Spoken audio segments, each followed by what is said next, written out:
Hello, how's it going? Yeah, I am doing pretty well.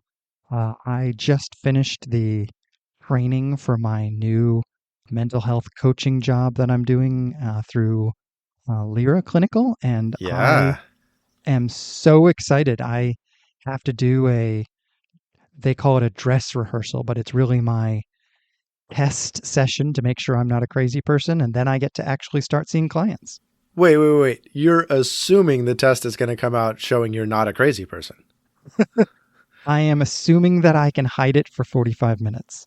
Okay, now that is a true statement. Yes, exactly. But how are you doing? I'm doing pretty well. It is track season in my house, and my youngest son competes in shot put and discus. And so he has track meets all the time, which means two things. One, I get to knock off work early and go see him. And two, it has actually been one of the nicest springs I can remember in Oregon. And so it means a lot of time out in the sunshine and sitting around at ballparks and track fields and whatnot. Like, it's been a really nice spring. And I'm just realizing how much I enjoy being out sitting in the early spring sun. It's great. That's awesome. Yeah. Oh, and he's doing You well also. Good.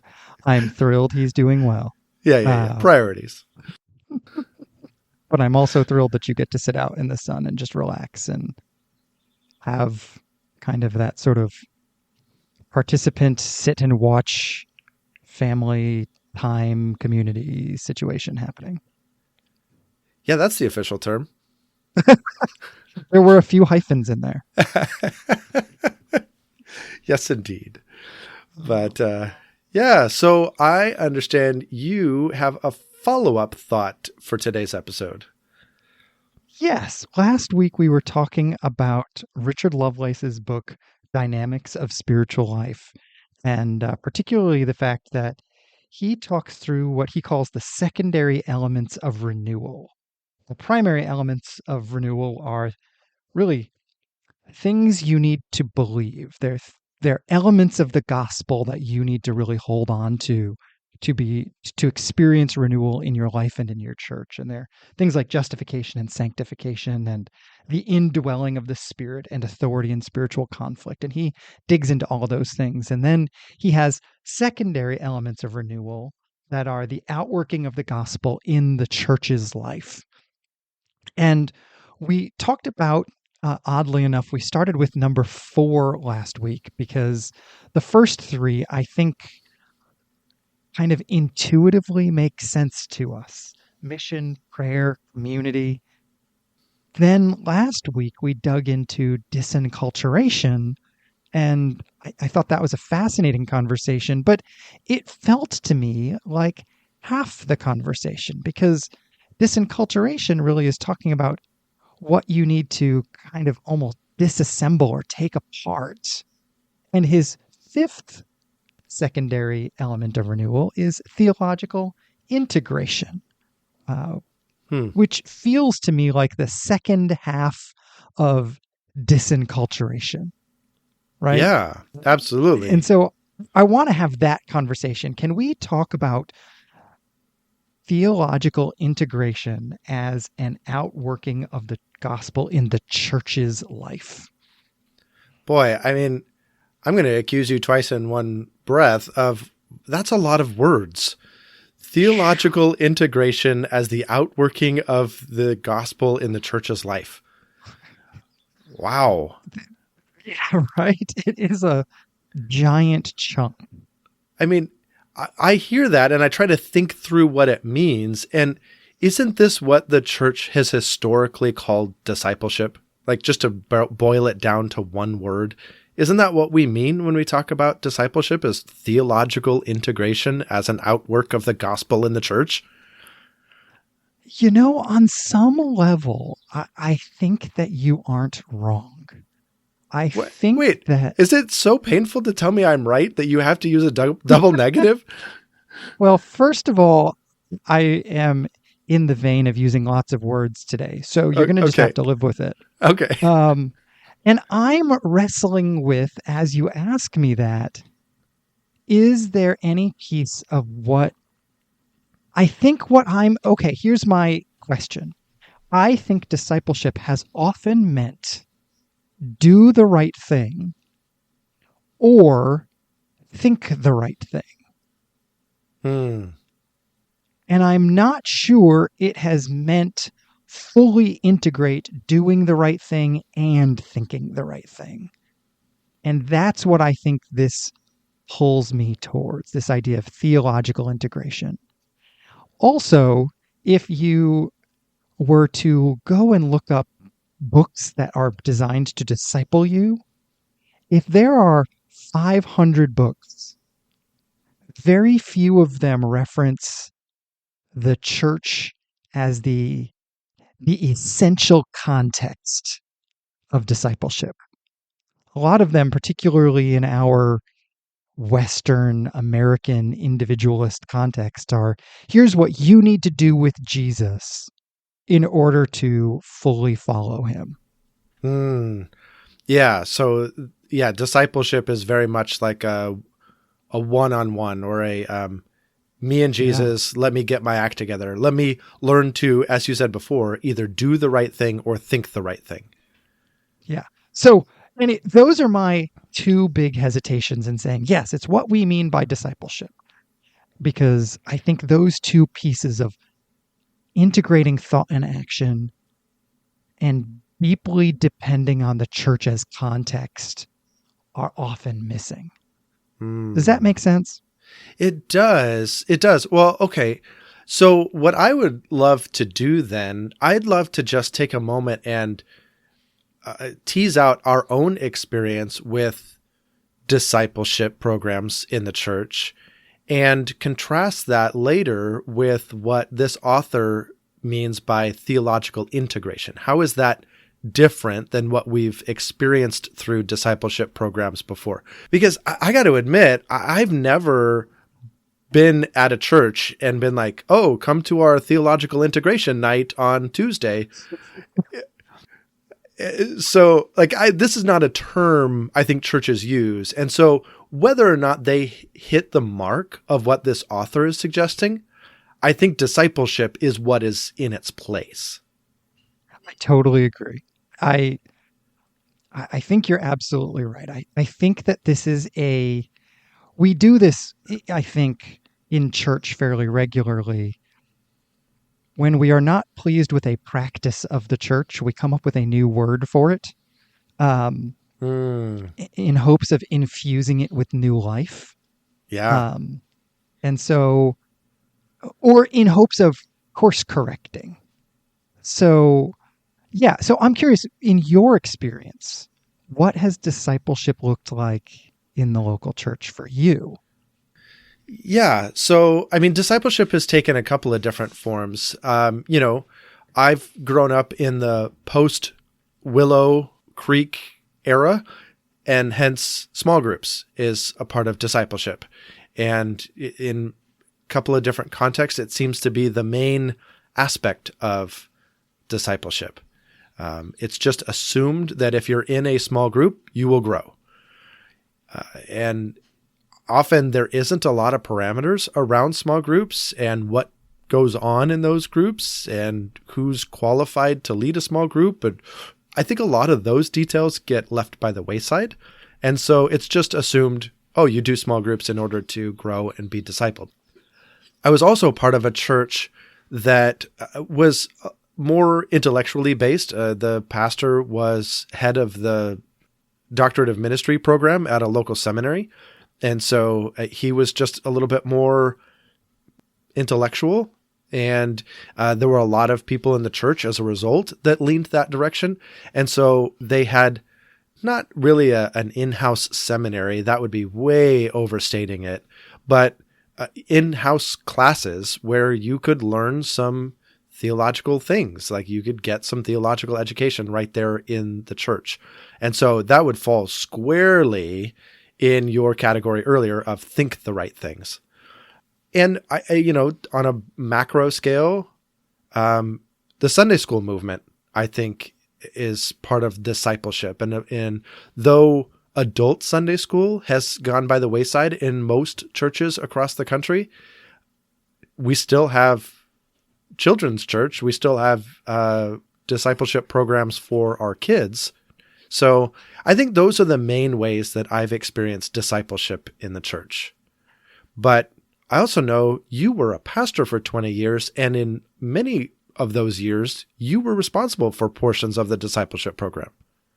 Yeah. And we had done a lot of these things, small groups, classes. Our small groups, particularly at the church I was at in Boston, ranged from very controlled on the one hand. At one point, I would teach for 45 minutes and then we would break into small groups that led a discussion based on my teaching.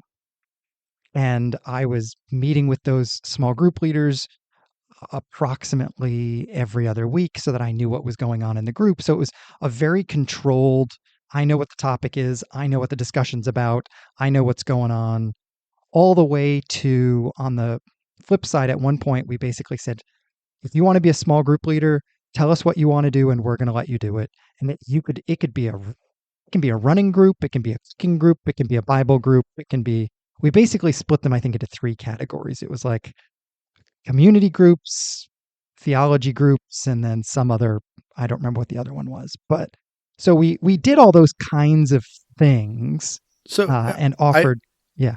I know you've got some other ideas about discipleship that you did, but I'm really curious about that last one. When it comes to discipleship, what was the thought there about like running groups and basketball groups and whatever else? Like, what was it? Was discipleship part of your goal, or did you have a different goal? No, it really was. I think it was discipleship, but recognizing different people are at different places.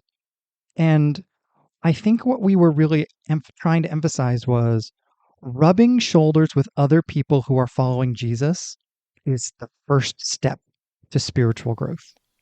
Hmm. And so if we can just open up a space for you to actually connect with other people who are trying to go in the same direction that you're trying to go, uh, and this goes way back to my own college experience. A year and a half into college, I was spending most of my hanging out time like with people who were not particularly interested in following Jesus. They were kind of coasting spiritually. Hmm. And there came a moment where I realized I wanted to take following Jesus more seriously. And as I sort of looked at my own life, I realized that just means I need to spend time with people who are doing that. And so I changed my friend group very proactively. And in doing so, changed the spiritual culture of my life. Hmm. And I ended up in actually a small group that was being led by my like lifelong friend Val, who I later worked for in Boston, and she's amazing. And I have friends. I mean, that group became for me the catalyst to a level of spiritual life that I couldn't have had on my own. And so, on some level, I think what we decided was it doesn't matter if what the group is about, if we can get people who want to live together towards Jesus in the same space. Yeah. Okay. That makes a lot of sense. Yeah. Unfortunately, that experiment started as I was transitioning, as COVID was happening, and then as I transitioned out of that church. So I would love to hear from them if they feel like that's working. Because I Hmm. have no idea. It sounds Yeah. good. Um, but I'll tell you what we decided did work. We were in a church staff retreat maybe 8, 10 years ago. And we did this every year. We would go away for 2 or 3 days. and ask ourselves kind of some basic questions that all amount to what's working and what's not working. And one year, discipleship was the primary question: what's working and what's not working? So we listed out the top 10 people that we could think of who were genuinely showing that they were growing in a very real and powerful way, and started asking, what are the common denominators here? And the one common denominator is actually none of the things we've listed so far. Oh, really? Yeah, isn't that interesting? Yeah. The common denominator was a personal relationship with a staff member. Really? Yeah. Because staff members were committed to discipling people one-on-one on a very different level. It wasn't just, hey, we're going to hang out. It was, we're going to have serious conversations that challenge you to grow. Even our lay volunteers didn't always, kind of shied away from those conversations sometimes. Oh, sure. Which makes total sense. I'm wondering the extent to which it was just confirmation bias. Like, this is who you knew. You were tracking their stories because you're with them. So these are the people you knew about. Is there a chance that there were other people that were growing in other circles and you just didn't know about it? It is certainly possible. However, I will say that particular church context, we are actively in everybody's story. Yeah. There aren't people that we don't like. That particular church takes the shepherding role really seriously and knows what's going on in parishioners' stories all the time. And so there is constant conversation about who's doing what and what's going on in order to make sure that we are shepherding. We were shepherding effectively and caring for people well. And so in a more traditional church context, it's certainly possible. And certainly, I'm not saying it's not possible. Of course, it's possible that there are people I didn't know about that were growing. However, I hear you it saying wasn't it's because of less what was likely. going on in the church, that's for sure. Yeah, right. Well, so what's the transferable principle, you think? Like, do you think it is genuinely everybody needs to create a personal relationship with somebody that's on staff at their church? Or is there something more broad than that? I would at least say we need to bring up mentoring. Real, serious mentoring beyond friendship. Here's the example that always comes to mind for me. This was years and years ago. First small group I was ever in that church in Boston, where I wasn't the pastor, I wasn't the small group leader. I just started joining the church. And a woman in the church, in the small group, got engaged to this guy who had absolutely no interest in following Jesus. And everybody in the small group congratulated her and celebrated, and nobody said, hey, this isn't good for your spiritual life. Nobody was thinking about her life from that lens and willing to do something about it. And I think that's the two things that, to me, mentoring is about. I'm going to look at your life from a spiritual lens, and I'm willing to have a hard conversation with you about that because that's what I care about. And friends are seeing you from a different angle than that. And friends are interested in preserving the relationship no matter what. And that sometimes determines which conversations get had. Yeah. So not mentoring, if I define it that way, I think, with those two lenses in mind. Those two lenses being willing to have the hard conversations and looking at your life through a spiritual lens. Yeah. Yeah. But I think it's tough. You know what I would love? We had a conversation a number of weeks ago now about the stages of spiritual development. And or the stages of faith, I think is what we called the episode. And I would love for it to be routine, if you will, for people to think about their spiritual development in terms of those stages and be able to say, okay, I'm at a stage 2, and it is okay to be at a stage 2, but that means I need at least a stage 3 or higher to mentor me. Who's at a stage 3 or higher? And I wish people in the church looked at each other through that lens, which is far different than, oh, you're a successful businessman. You must be at a stage 6, right? Maybe.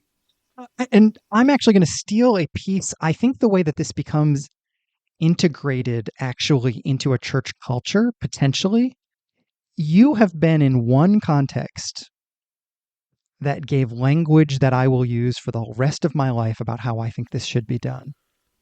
When you were in seminary, you told me that in theory, and I don't know if you feel like this was accomplished or not, but in theory, they were trying to set you up to have what you called a balcony mentor. Do you remember this? Oh, 100% I do. Yes. So it's your story. You tell what was happening there and what they were going for. So Denver Seminary, if anybody's out there is considering a seminary, Denver Seminary has an amazing online program. You can do it from anywhere in the world. They've been doing it long before COVID. They know what they're doing. They've got it dialed in, and it's a quality education, even online. And I didn't think I would love that. I'm a verbal processor kind of guy. I love being in the classroom, but I loved my time at Denver Seminary despite being online. One of the things that they do, whether you're residential or online, is they have this mentoring program. Again, they've been doing this for decades. They know what they're doing. So they have kind of a mentoring 101 class that you have to take. And then every mentoring semester after that, you are working with your, what they call balcony mentor. This is somebody who just walks through seminary with you. They're just your trusted companion all the way through seminary and all the way through these semesters of mentoring. And they, again, you get to choose who this mentor is, but you're encouraged to choose somebody with certain characteristics.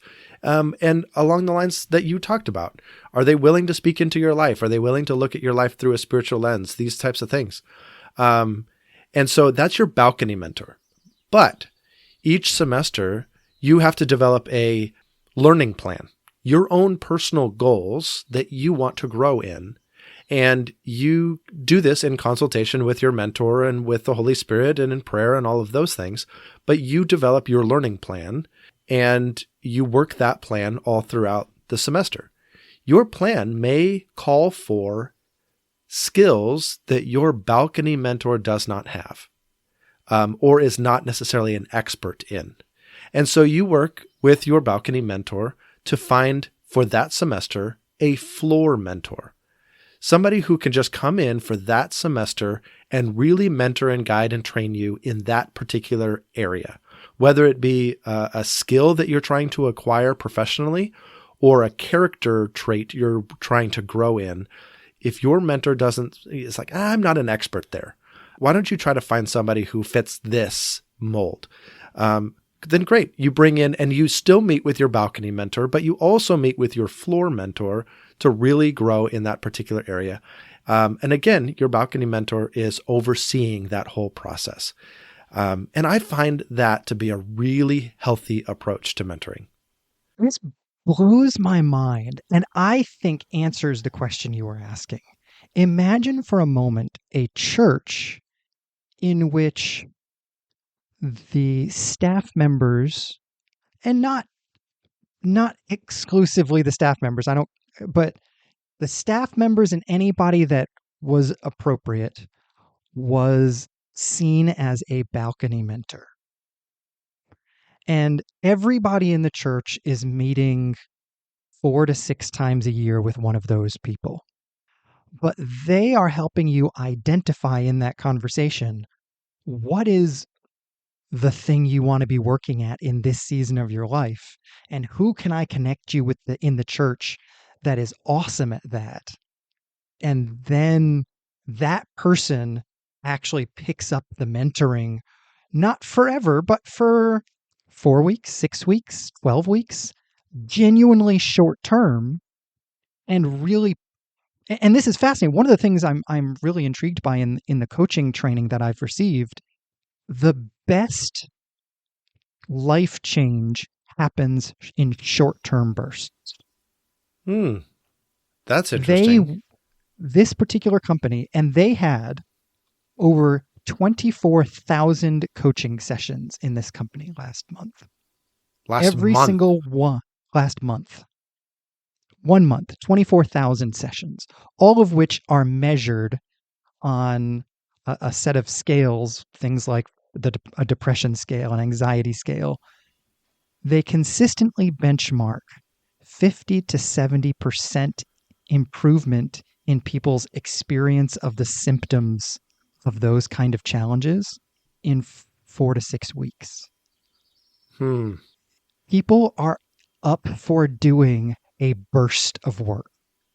And so I think if we harnessed that by setting people up with floor mentors 3 or 4 times a year, 2 or 3 times a year, and the continuity was given by some kind of balcony mentors who were watching the way this was kind of integrating into a larger life for you, I think that would be a fascinating way to systematize a church. If you build a church around this one thing, what would happen? Well, and this gets back to something you said at the beginning of the episode. You talked about how discipleship programs are focused on either do the right things or think the right things. And this idea of theological integration you saw as more holistic, to borrow the exact term, more integrated into one's life beyond just doing the right things or thinking the right things.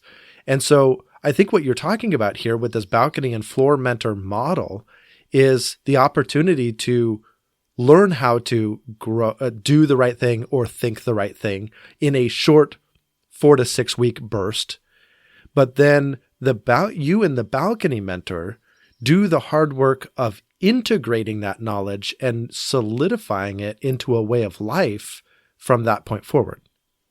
Absolutely. It allows for, I think, it takes into consideration some of the benefits of the short term and some of the benefits of the long term.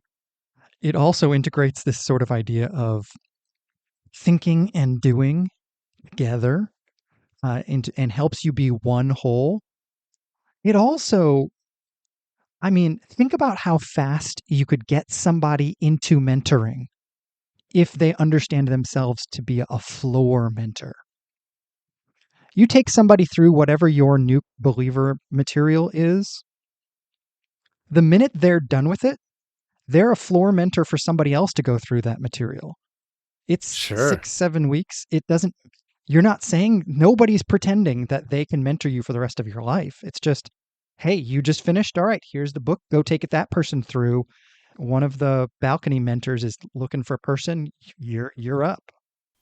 Yeah. I mean, I think you could get a lot of floor mentors. I do think you're going to really need, though, you're going to need a significant number of balcony mentors as well. I don't know that this could fall just on, say, paid staff. I think it's going to, I don't know. I think the selection criteria for the balcony members would have to be very nuanced because you're going to you're going to need somebody with a lot of wisdom, a lot of patience, a lot of good, high relational skills. I don't know. You're going to need a lot of intangibles out of those balcony mentors. Yes, I think you're exactly right. I would add courage to that list. Um, Yeah. and I think you're exactly right. And this is, I think, one of the biggest challenges. My wife and I slowly working our way through the Mars Hill podcast. Yeah. We had a conversation about it, I don't know, 2 years ago, and my wife and I are still plugging along. I mean, in our defense, an episode can be 2.5 hours long, so that's a lot. Some of our listeners think our episodes are long, but 2.5 hours, that's a lot of episode. But anyway, one of the conversations that we were having is that when we are looking at leaders in the church who should no longer be leaders, we are waiting for them to do something objectively wrong. You were mean to somebody feels too subjective of a criterion for us. Your being prideful feels too subjective to us. We're waiting for the moment where you clearly embezzled money. You clearly broke this rule that a camera could have caught, whatever. And I think what you're hitting on is that we couldn't have standards that were that objective in that sense of if you see what I mean. They Yeah. would have to be character standards, much like, frankly, the ones that Paul has lists in Timothy and Titus, that you know them when you see them, but that doesn't mean everybody has to necessarily, it doesn't mean there has to be evidence that can be brought into a court of law, which is almost what it feels like we're looking for. Right, right. Which it's so funny that you bring it into this context, because when we talk about a balcony mentor, I assume from the outset that every single listener it would shy away from a balcony mentor who was rude or mean or prideful. I just think every one of them would, if they knew that, candidate X was rude, mean, and prideful, and then heard that the church selected them to be a mentor, they'd be like, what is this church thinking? And yet, when we talk about pastors, what we experienced in Mars Hill, and they're rude and mean and prideful, we're like, oh yeah, but they're a great speaker, or they're such they have such a knowledge of the Bible, or look at how gifted of a leader they are. We gloss over it with something else that we're attracted to, and we just forget all about it. It's just amazing to me. And this is the flip side of why I think, not that you have to limit it to staff members in a legalistic sense, but to say that staff members can't do it is deeply concerning to me. Oh gosh, no. I was not saying staff members can't. I mean, can't do all of it. The minute you say that, what you're saying is a church can potentially be so big that the staff doesn't have time in their schedules to meet with somebody 4 to 6 times a year. Well, so that's where I don't think 4 to 6 times a year for a balcony mentor is enough. I think at a minimum, you need to meet with your balcony mentor once a month. I think this is a deep relationship that needs to form between a mentee and a balcony mentor. They need to track with their mentee consistently and know how their life and their integration process is going. And I don't think you can do that less than once a month. I wonder about that. But even if we took once a month, I suspect church staff members, this would take a radical reorientation of the church on what staff members were using their time for. It would be a very different style of church. I don't know that it could grow to 1,000 people, but I still want there to be enough time in the staff's schedule to be able to do this. Yeah. I just do. I am going to advocate for a people-centric staff to the cost of a significantly large number of other things.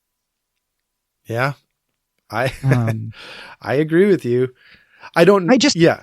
Think I about what agree. the alternative is. Then if the staff somehow isn't doing this, there are people who don't know if the pastors are prideful or mean-spirited because they don't have any personal relationship with those people.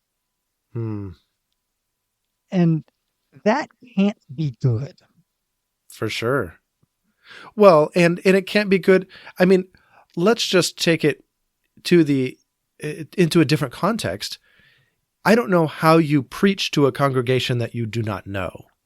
And so if the pastors are that disconnected, and say especially the senior or the teaching pastor is that disconnected, how do you craft sermons that are in any way relevant to your people? Yeah. And so I guess for me, a big chunk of it is wanting to not assume they can't, because I fear for the church if they aren't the primary ones. And again, I don't mean there are plenty of people you could add in who would be almost, in my mind, in this sense, lay staff members, right? Like at my church right now, there are retired missionaries and there are folks who, I mean, I may have been a pastor for 20 years, but they were missionaries in several different countries for that long. Um, Yeah, yeah, like it's not a question of, well, they're not a staff member, whatever. It's clearly, yes, let's do that. Like, yeah, yeah. um, but I don't know. I'm not articulating the concern I have very well. I don't feel. I totally hear your concern, and I like your thought because I would rather live in a world in which the pastoral staff had the time to be balcony members for every single member of that church. I like that world better than the one I live in. And so I'd like to strive that direction. And if in the meantime, we fall back on highly qualified people who are not on paid staff, okay, that's great. And maybe that's what we mean by forget paid or not paid. Maybe this is what we mean by pastor or elder, is somebody who is qualified to do this job. That's good. Well, this has been a great conversation about theological integration. And I think when we think about it in those terms, it really pushes us to think beyond our traditional buckets of discipleship. And I love how you've drawn back this idea of mentoring. I think it's the only way I can conceive of to really integrate this growth and this new knowledge and this. Yeah, I just think that's the right approach. But I'm highly curious from our audience's perspective. What discipleship programs have you all been a part of? Have you found any that have really hit the mark for what we would call theological integration? And if so, what made that a success? Or if you've been a part of a mentoring program that you found really helpful, we'd love to hear about that as well. So you can find us on social media, on Facebook, on Instagram, on Threads. You can also write to us at onthephonewithjosh@gmail.com.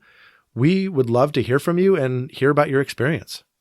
Yeah, absolutely. I am sure that there are a host of different ways people have found that their churches helped them with this experience. And really, I would love to even hear from people. What has it looked like to feel like, yes, I am more theologically integrating my life?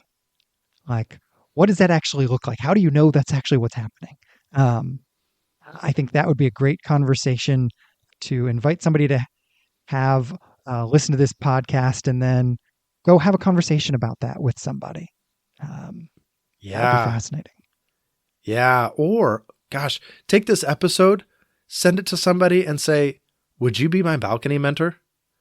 Ooh. Could you walk through life with me for a bit? I would really value your company as we go. Like, that would be awesome. That's good. That is so good. Man, I would love to hear some stories about that and hear what comes of those kind of conversations. But In the meantime, uh, Josh, I'm curious what else you've been thinking about.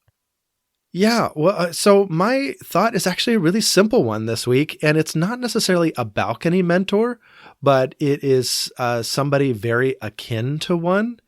I recently reconnected with my spiritual director on Friday. We normally end our sessions by scheduling the next session. And a couple of months ago, we couldn't do that at the end of our session. And so we just decided, oh, well, we'll schedule later.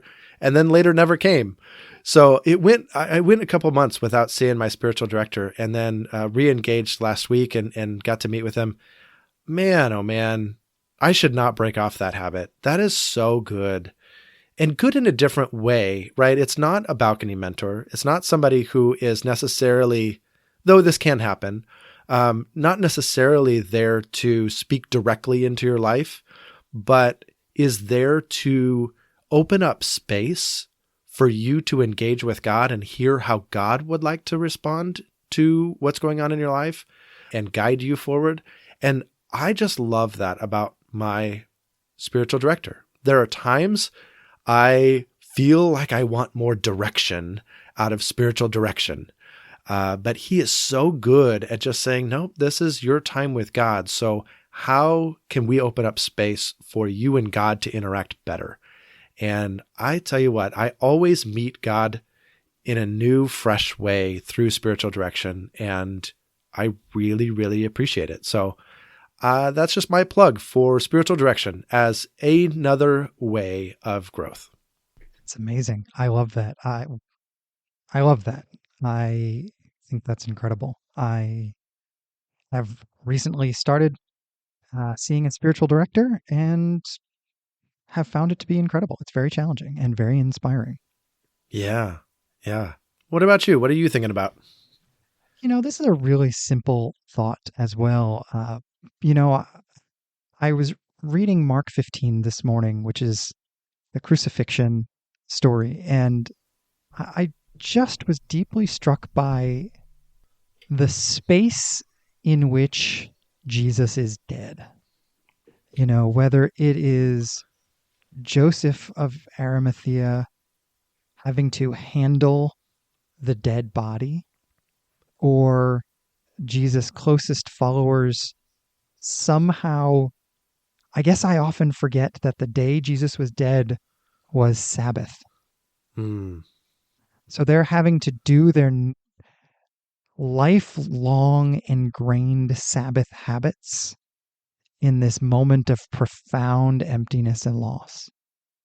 And I don't know, there's something there that is profound about knowing Jesus is in a tomb, knowing that today is the Sabbath, having touched the body. It's just very heavy. And that's what I've been thinking about. Yeah. It is such a earthy thing. Mm-hmm. We often think about the way that Jesus embodies his deity, but this is a fully human experience to die and have your body cared for by others and lovingly buried and mourned over. That is all so human. Yeah, deeply so, right? Yeah. Well, hey, you ready to have another really good conversation next week? Yes, please. Let's do that. All right. I'll talk to you then. Okay. Bye-bye.